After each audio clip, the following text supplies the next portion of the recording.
Bonjour les 4e A, B et C, j'espère que vous avez passé de bonnes vacances et que vous êtes prêts pour une nouvelle semaine de cours à distance. On avait frôlé la frontière du fantastique avec la nouvelle Le Loup de Maupassant et je vous propose aujourd'hui de basculer définitivement dedans avec un texte d'Edgar Allan Poe. Je vous rappelle que nous avons déjà rencontré cet auteur au début de l'année avec La vérité sur le cas de Monsieur Valdemar dans un premier temps, puis avec l'atelier d'écriture qu'on avait fait ensemble sur le portrait ovale. La nouvelle qu'on va aujourd'hui étudier s'appelle Le Chat Noir. Elle a été publiée pour la première fois dans le journal The Saturday Evening le 19 août 1843. C'est Charles Baudelaire qui se charge aussi de la traduction de ce texte en France. Et en fait, on va retrouver cette nouvelle dans un recueil qui s'appelle Nouvelle Histoire Extraordinaire, qui a été publié en 1857.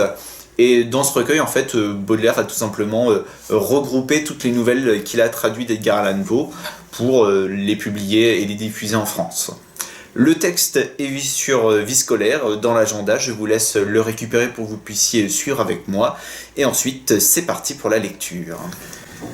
Le Chat Noir. Relativement à la très étrange et pourtant très familière histoire que je vais coucher par écrit, je n'attends ni ne sollicite la créance. Vraiment, je serais fou de m'y attendre, dans un cas où mes sens eux-mêmes rejettent leur propre témoignage. Cependant, je ne suis pas fou, et très certainement, je ne rêve pas. Mais demain, je meurs, et aujourd'hui, je voudrais décharger mon âme. Mon dessein immédiat est de placer devant le monde, clairement, succinctement et sans commentaire, une série de simples événements domestiques. Dans leurs conséquences, ces événements m'ont terrifié, m'ont torturé, m'ont anéanti. Cependant, je n'essaierai pas de les élucider. Pour moi, ils ne m'ont guère présenté que de l'horreur. À beaucoup de personnes, ils me paraîtront moins terribles que baroques. Plus tard, peut-être, il se trouvera une intelligence qui réduira mon fantôme à l'état de lieu commun. Quelque intelligence plus calme, plus logique, et beaucoup moins excitable que la mienne, qui ne trouvera dans les circonstances que je raconte avec terreur qu'une succession ordinaire de causes et d'effets très naturels. Dès mon enfance, j'étais noté pour la docilité et l'humanité de mon caractère. Ma tendresse de cœur était même si remarquable qu'elle avait fait de moi le jouet de mes camarades. J'étais particulièrement fou des animaux, et mes parents m'avaient permis de posséder une grande variété de favoris. Je passais presque tout mon temps avec eux, et je n'étais jamais si heureux que quand je les nourrissais et les caressais. Cette particularité de mon caractère s'accrut avec ma croissance, et quand je devins homme, j'en fis une de mes principales sources de plaisir. Pour ceux qui ont voué une affection à un chien fidèle et sagace, je n'ai pas besoin d'expliquer la nature ou l'intensité des jouissances qu'on peut en tirer. Il y a dans l'amour désintéressé d'une bête, dans ce sacrifice d'elle-même, quelque chose qui va directement au cœur de celui qui a eu fréquemment l'occasion de vérifier la chétive amitié et la fidélité de gaz de l'homme naturel. Je me mariai de bonne heure, et je fus heureux de trouver dans ma femme une disposition sympathique à la mienne. Observant mon goût pour ses favoris domestiques, elle ne perdit aucune occasion de me procurer ceux de l'espèce la plus agréable. Nous eûmes des oiseaux, un poisson doré, un beau chien, des lapins, un petit singe et un chat. Ce dernier était un animal remarquablement fort et beau, entièrement noir et d'une sagacité merveilleuse. En parlant de son intelligence, ma femme, qui au fond n'était pas peu pénétrée de superstition, faisait de fréquentes allusions à l'ancienne croyance populaire qui regardait tous les chats noirs comme des sorcières déguisées. Ce n'est pas qu'elle fût toujours sérieuse sur ce point. Et si je mentionne la chose, c'est simplement parce que cela me revient en ce moment même à la mémoire. Pluton, c'était le nom du chat, était mon préféré, mon camarade.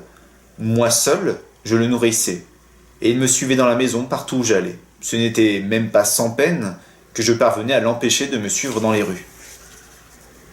Notre amitié subsista ainsi plusieurs années, durant lesquelles l'ensemble de mon caractère et de mon tempérament, par l'opération du démon intempérance, je rougis de le confesser, subit une altération radicalement mauvaise. Je devins de jour en jour plus morne, plus irritable, plus insoucieux des sentiments des autres. Je me permis d'employer un langage brutal à l'égard de ma femme.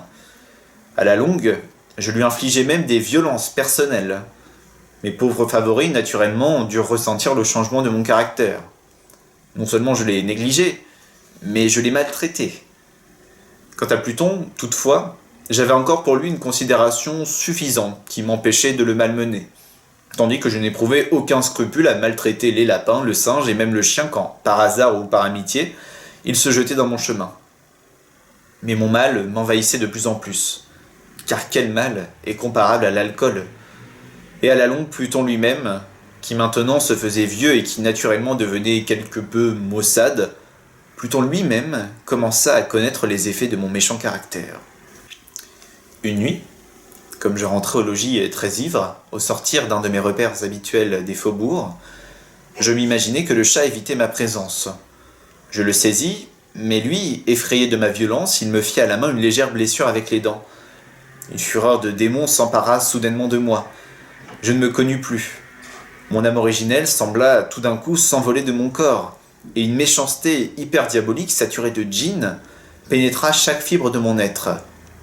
Je tirai de la poche de mon gilet un canif, je l'ouvris, je saisis la bête par la gorge et délibérément, je fis sauter un de ses yeux de son orbitre. Je rougis, je brûle, je frissonne en écrivant cette damnable atrocité. Quand la raison me revint avec le matin, quand je cuvai les vapeurs de ma débauche nocturne, j'éprouvais un sentiment moitié d'horreur, moitié de remords pour le crime dont je m'étais rendu coupable. Mais c'était tout au plus un faible et équivoque sentiment, et l'âme n'en subit pas les atteintes. Je me replongeai dans les excès et bientôt je noyai dans le vin tout le souvenir de mon action. Cependant, le chat guérit lentement. L'orbite de l'œil, perdu, présentait, il est vrai, un aspect effrayant. Mais il n'en parut plus souffrir désormais. Il allait et venait dans la maison selon son habitude, mais comme je devais m'y attendre, il fuyait avec une extrême terreur à mon approche. Il me restait assez de mon ancien cœur pour me sentir d'abord affligé de cette évidente antipathie de la part d'une créature qui jadis m'avait tant aimé. Mais ce sentiment fit bientôt place à l'irritation. Et alors apparut, comme pour ma chute finale et irrévocable, l'esprit de perversité. De cet esprit, la philosophie ne tient aucun compte. Cependant, aussi sûr que mon âme existe, je crois que la perversité est une des primitives impulsions du cœur humain, une des indivisibles premières facultés ou sentiments qui donnent la direction au caractère de l'homme, qui ne s'est pas surpris 100 fois commettant une action sotte ou vile pour la seule raison qu'il savait devoir ne pas la commettre. N'avons-nous pas une perpétuelle inclination, malgré l'excellence de notre jugement, à violer ce qui est la loi, simplement parce que nous comprenons que c'est la loi? Cet esprit de perversité, dis-je, vint causer ma déroute finale.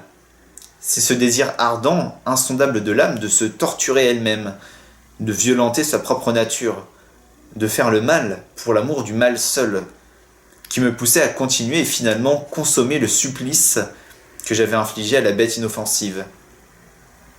Un matin, de sang-froid, je glissai un nœud coulant autour de son cou et je le pendis à la branche d'un arbre. Je le pendis avec des larmes plein mes yeux, avec le plus amer remords dans le cœur. Je le pendis parce que je savais qu'il m'avait aimé et parce que je sentais qu'il ne m'avait donné aucun sujet de colère. Je le pendis parce que je savais qu'en faisant ainsi, je commettais un péché mortel, qui compromettait mon ami mortel au point de la placer, si une telle chose était possible, même au-delà de la miséricorde infinie du Dieu très miséricordieux et très terrible. Dans la nuit qui suivit le jour où fut commise cette action cruelle, je fus tiré de mon sommeil par le cri. « Au feu !» Les rideaux de mon lit étaient en flammes, toute la maison flambait. Ce ne fut pas sans une grande difficulté que nous échappâmes à l'incendie, ma femme, un domestique et moi. La destruction fut complète. Toute ma fortune fut engloutie. Et je m'abandonnai dès lors au désespoir. Je ne cherche pas à établir une liaison de cause à effet entre l'atrocité et le désastre. Je suis au-dessus de cette faiblesse. Mais je rends compte d'une chaîne de faits, et je ne veux pas négliger un seul anneau. Le jour qui suivit l'incendie, je visitai les ruines. Les murailles étaient tombées, une seule exceptée, et cette seule exception se trouva être une cloison intérieure, peu épaisse, située à peu près au milieu de la maison et contre laquelle s'appuyait le chevet de mon lit. La maçonnerie avait ici, en grande partie, résisté à l'action du feu, fait que j'attribuais à ce qu'elle avait été récemment remise à neuf. Autour de ce mur, une foule épaisse était rassemblée et plusieurs personnes paraissaient en examiner une portion particulière, avec une minutieuse et vive attention. Les mots « étranges »,« singuliers » et autres semblables expressions excitèrent ma curiosité. Je m'approchai, je vis, semblable à un bas-relief sculpté sur la surface blanche, la figure d'un gigantesque chat. L'image était rendue avec une exactitude vraiment merveilleuse. Il y avait une corde autour du cou de l'animal. Tout d'abord, en voyant cette apparition, car je ne pouvais guère considérer cela que comme une apparition, mon étonnement et ma terreur furent extrêmes. Mais enfin la réflexion vint à mon aide. Le chat, je m'en souvenais, avait été pendu dans un jardin, adjacent à la maison. Au cri d'alarme, ce jardin avait été immédiatement envahi par la foule, et l'animal avait dû être détaché de l'arbre par quelqu'un et jeté dans ma chambre à travers une fenêtre ouverte. Cela avait été sans doute dans le but de m'arracher au sommeil. La chute des autres murailles avait comprimé la victime de ma cruauté dans la substance du plâtre fraîchement étendu. La chaux de ce mur, combinée avec les flammes et l'ammoniaque du cadavre, avait ainsi opéré l'image telle que je la voyais. Quoique je satisfisse ainsi lestement ma raison, sinon tout à fait ma conscience, relativement aux faits surprenants que je viens de raconter, il n'en fit pas moins sur mon imagination une impression profonde.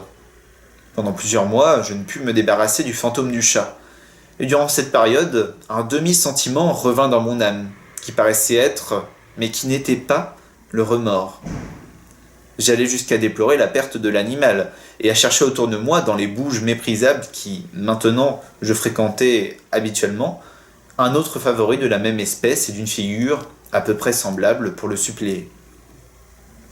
Une nuit, comme j'étais assis à moitié stupéfié dans un repère plus qu'infâme, mon attention fut soudainement attirée vers un objet noir, reposant sur le haut d'un des immenses tonneaux de gin ou de rhum qui composaient le principal ameublement de la salle. Depuis quelques minutes, je regardais fixement le haut de ce tonneau, et ce qui me surprenait maintenant, c'était de n'avoir pas encore aperçu l'objet situé dessus. Je m'en approchai et je le touchai avec ma main. C'était un chat noir, un très gros chat, au moins aussi gros que Pluton, lui ressemblant absolument, excepté en un point. Pluton n'avait pas un poil blanc sur tout le corps. Celui-ci portait une éclaboussure large et blanche, mais d'une forme indécise, qui couvrait presque toute la région de la poitrine.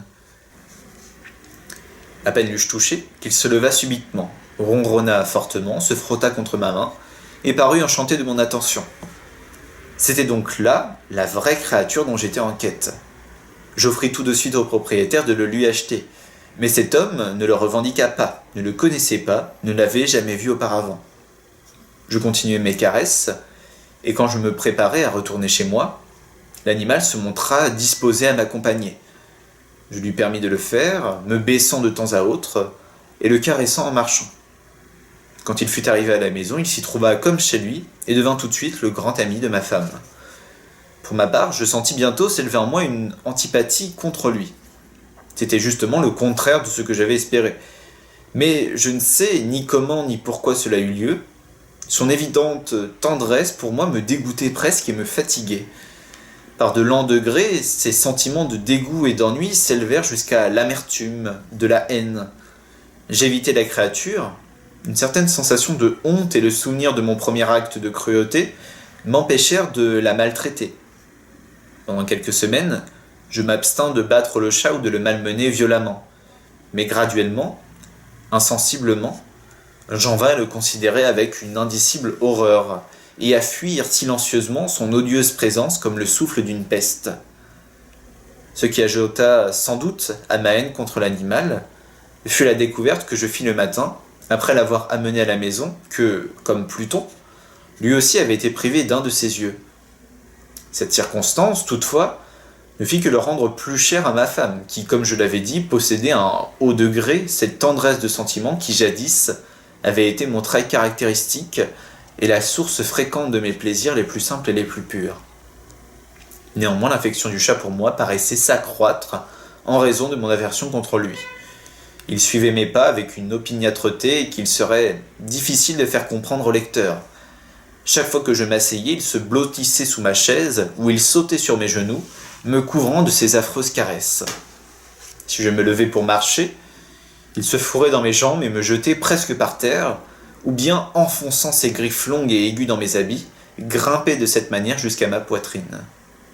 Dans ces moments-là, quoique je désirasse le tuer d'un bon coup, j'en étais empêché en partie par le souvenir de mon premier crime, mais principalement, je dois le confesser tout de suite, par une véritable terreur de la bête. Cette terreur n'était pas positivement la terreur d'un mal physique, et cependant je serais fort en peine de la définir autrement. Je suis presque honteux d'avouer, oui, même dans cette cellule de malfaiteurs, je suis presque honteux d'avouer que la terreur et l'horreur que m'inspirait l'animal avaient été accrues par une des plus parfaites chimères qu'il fût possible de concevoir.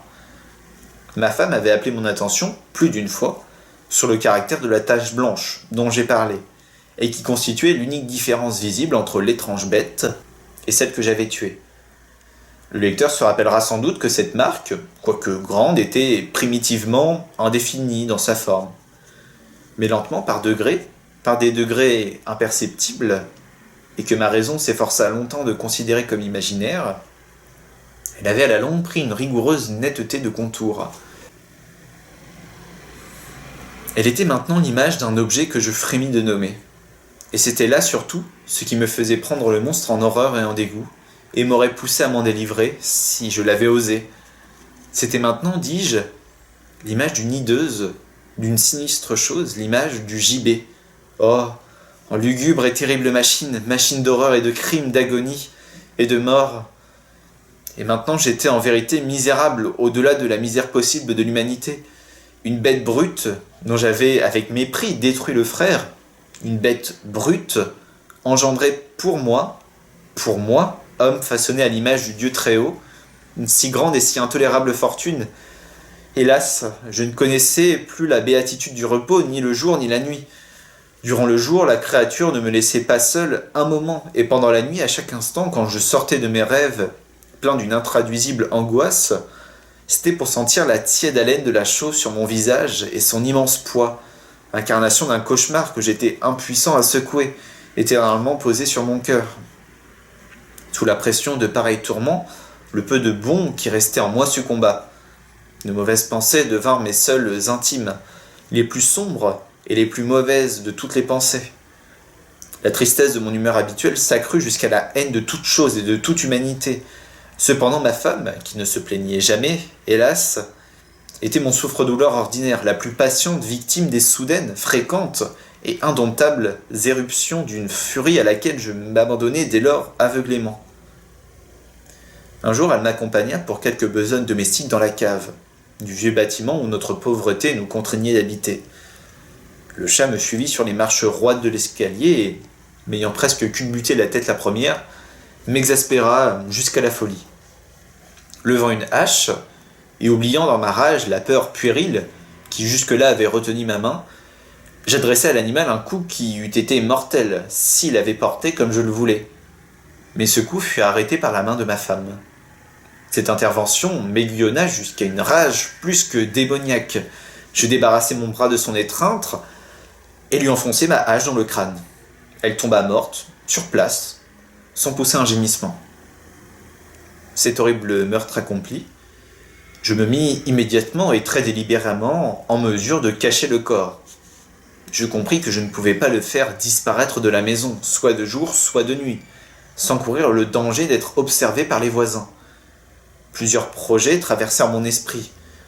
À un moment, j'eus l'idée de couper le cadavre par petits morceaux et de le détruire par le feu. Puis je résolus de creuser une fosse dans le sol de la cave. Puis je pensais à le jeter dans le puits de la cour. Puis à l'emballer dans une caisse comme marchandise avec les formes usitées et à charger un commissaire de le porter hors de la maison. Finalement, je m'arrêtai à un expédient que je considérais comme le meilleur de tous. Je me déterminai à le murer dans la cave, comme les moines du Moyen-Âge muraient, dit-on, leurs victimes.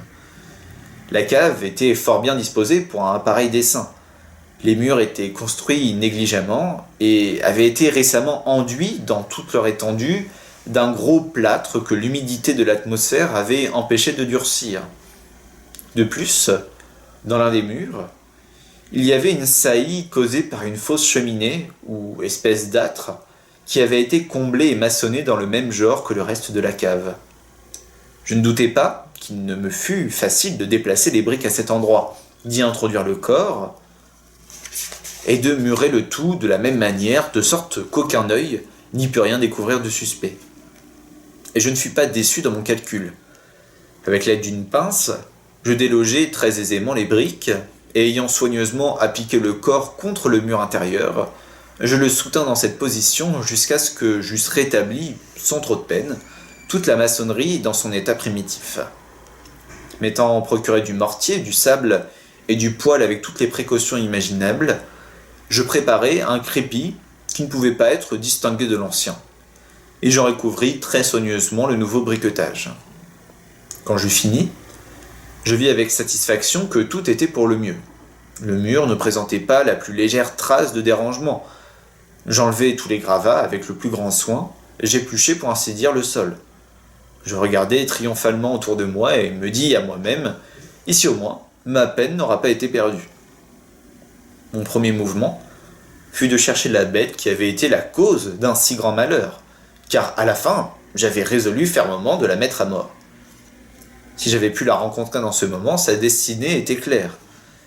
Mais il paraît que l'artificieux animal avait été alarmé par la violence de ma récente colère et qu'il prenait soin de ne pas se montrer dans l'état actuel de mon humeur. Il est impossible de décrire ou d'imaginer la profonde, la béate sensation de soulagement que l'absence de la détestable créature détermina dans mon cœur. Elle ne se présenta pas de toute la nuit, et ainsi ce fut la première bonne nuit, depuis son introduction dans la maison, que je dormis solidement et tranquillement. Oui, je dormis, avec le poids de ce meurtre sur l'âme. Le second et le troisième jour s'écoulèrent et cependant, mon bourreau ne vint pas. Une fois encore, je respirais comme un homme libre. Le monstre, dans sa terreur, avait vidé les lieux pour toujours. Je ne le verrais donc plus jamais. Mon bonheur était suprême. La criminalité de ma ténébreuse action ne m'inquiétait que fort peu. On avait bien fait une espèce d'enquête, mais elle s'était satisfaite à bon marché. Une perquisition avait même été ordonnée, mais naturellement, on ne pouvait rien découvrir. Je regardais ma félicité à venir comme assurée. Le quatrième jour, depuis l'assassinat, une troupe d'agents de police vint très inopinément à la maison et procéda de nouveau à une rigoureuse investigation des lieux. Confiant néanmoins dans l'impénétrabilité de la cachette, je n'éprouvai aucun embarras. Les officiers me firent les accompagner dans leurs recherches. Ils ne laissèrent pas un coin, pas un angle inexploré. À la fin, pour la troisième ou quatrième fois, ils descendirent dans la cave. Pas un muscle en moins ne tressaillit. Mon cœur battait paisiblement comme celui d'un homme qui dort dans l'innocence. J'arpentais la cave d'un bout à l'autre, je croisais mes bras sur ma poitrine et me promenais çà et là avec aisance. La police était pleinement satisfaite et se préparait à décamper. La jubilation de mon cœur était trop forte pour être réprimée. Je brûlais de dire au moins un mot, rien qu'un mot, en manière de triomphe et de rendre 2 fois plus convaincus leur conviction de mon innocence. « Gentlemen, dis-je à la fin, comme leur troupe remontait l'escalier, je suis enchanté d'avoir apaisé vos soupçons. Je vous souhaite à tous une bonne santé et un peu plus de courtoisie. Soit dit en passant, gentlemen, voilà une maison singulièrement bien bâtie. » Dans mon désir enragé de dire quelque chose d'un air délibéré, je savais à peine ce que je débitais. Je puis dire que c'est une maison admirablement bien construite. Ces murs, est-ce que vous partez, gentlemen? Ces murs sont solidement maçonnés. Et ici, par une bravade frénétique, je frappais fortement avec une canne que j'avais à la main, juste sur la partie du briquetage, derrière laquelle se tenait le cadavre de l'épouse de mon cœur. Ah, qu'au moins Dieu me protège et me délivre des griffes de l'archidémon. À peine l'écoute de mes coups était-il tombé dans le silence qu'une voix me répondit du fond de la tombe. Une plainte, d'abord voilée et entrecoupée comme le sanglotement d'un enfant. Puis bientôt, s'enflant en un cri prolongé, sonore et continu, tout à fait anormal et anti-humain, un hurlement, un glapissement, moitié horreur et moitié triomphe, comme il en peut monter seulement de l'enfer.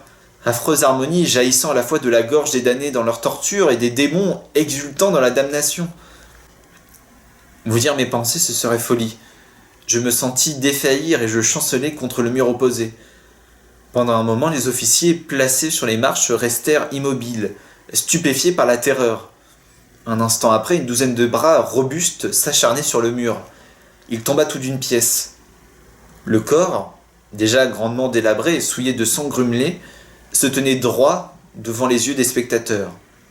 Sur sa tête, avec la gueule rouge dilatée et l'œil unique flamboyant, était perchée la hideuse bête, dont l'astuce m'avait induit à l'assassinat, et dont la voix révélatrice m'avait livré au bourreau. J'avais muré le monstre dans la tombe. Quelques commentaires pendant que vous êtes encore sous le choc de cette histoire macabre. Tout d'abord, on peut s'intéresser au chat noir qui donne son nom à la nouvelle. Le premier animal qui se fait tuer par le narrateur, je vous rappelle qu'il s'appelle Pluton, et ce choix n'est pas innocent. Ce n'est pas par rapport à la planète naine, mais ce serait plutôt une référence au dieu romain des enfers, ce qui n'annonce rien de bon. Et d'ailleurs, en parlant d'annonce, vous avez sans doute remarqué qu'au début du texte, on trouve de nombreux indices qui interrogent la santé mentale du narrateur. Le terme « fou » revient à de très nombreuses reprises, et la phrase « cependant je ne suis pas fou » apparaît comme une sorte de réponse à un éventuel diagnostic. Cette folie du personnage va apparaître graduellement au cours de la nouvelle. On remarque en premier lieu un basculement du personnage qui passe d'une tendresse excessive lors de sa jeunesse à une cruauté virulente à l'âge adulte. En tant que lecteur, on s'attend à une explication psychologique ou fantastique. Et pourtant, Edgar Allan Poe parle d'un mal, d'un changement. On est toujours dans le flou. Et c'est avec une grande surprise qu'on va en fait découvrir que la source de ces maux, de ce mal, c'est l'alcool, c'est les effets de l'alcoolisme tout simplement, qui va peu à peu remplir le narrateur. Le personnage, il est inquiétant en premier lieu parce que ce mal, il est commun, on peut le rencontrer dans notre monde. La folie du narrateur va principalement s'illustrer par sa relation et sa perception du chat. On le prend pour l'incarnation d'une sorcière, puis pour un démon, une sorte de bête. Il perd peu à peu tous les attributs qui font de lui un chat. L'analogie avec le diable semble tout indiquer, puisque, notamment à la fin du récit, avec la découverte du corps de la femme, le narrateur va parler d'astuce, de la voix révélatrice de la bête. Et ces deux caractéristiques, on les attribue d'habitude au diable. Il me reste encore bien des choses à dire, mais je vais arrêter ici cette vidéo pour pas qu'elle soit trop longue. J'espère que cette histoire vous a plu et que la qualité de l'ensemble de la vidéo, que ce soit en termes de montage et d'image, s'est encore améliorée. Et espérons.